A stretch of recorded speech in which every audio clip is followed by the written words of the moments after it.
Hai Sobat Changers, hari ini Waste for Change bareng Kak Prilly dan komunitas generasi peduli bumi bakalan ngelakuin rangkaian acara AKBIS, Akademi Bijak Sampah, dimulai dari TPST Bantar Gebang sampai ke Rumah Pemulihan Materialnya Waste for Change. Ikutin terus ya perjalanan kita.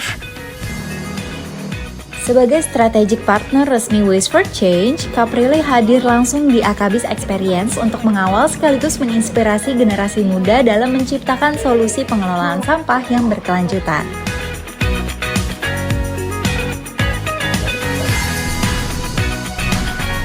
Buat sampai ke TPST Bantar Gebang, kita bareng-bareng nih naik bis sama Kak Prilly, Kak Sano, sama komunitas generasi peduli bumi juga. Jangan kemana-mana, ikutin terus perjalanan kita.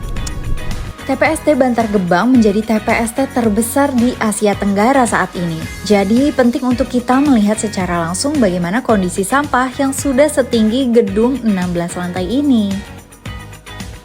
Hari ini kegiatan kita sebenarnya sangat membuat kita berdua stres. Kita udah ngomong karena kita berkunjung ke TPST terbesar di Asia Tenggara. Tadi kita sempat dengar penjelasannya juga dari Pak Roy ya. Dari penjelasannya aja di ruang auditorium itu tadi kita udah sedih. Kita udah sedih banget karena banyak fakta yang mencengangkan seperti setiap harinya ada 7.000 ton sampah setiap hari loh. Dan gimana 7.000 ton itu terus-terusan ditumpuk dan dia membebani bumi, tanah. Ya, membebani tanah. Bagaimana kita berdua juga menggunakan digital asset yang kita punya untuk menyebarkan informasi ini, mengedukasi warga sekitar untuk melakukan hal-hal yang terlihatnya sederhana tapi sebenarnya sangat impactnya besar, mempengaruhi semuanya. Iya. Aku sih pesannya jangan menyepelekan hal yang terdengarnya sederhana gitu. Karena kita kadang suka menyepelekan, misalnya ada edukasi memilih sampah, pasti suka ada pengaruh-pengaruh seperti emangnya ngaruh ya? Nanti ujung-ujungnya juga dicampur gitu kan. Ternyata dengan kita melakukan hal sederhana, memilih sampah aja dulu atau mengelola sampah sendiri di rumah, itu bisa mengurangi beban dan menjadi solusi gitu.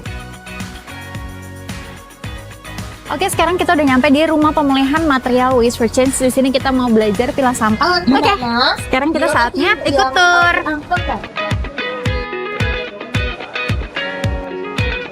Tadi kan sedih ya di Bantar Gebang, ini sekarang jadi ada sedikit Harapan, ya. bener.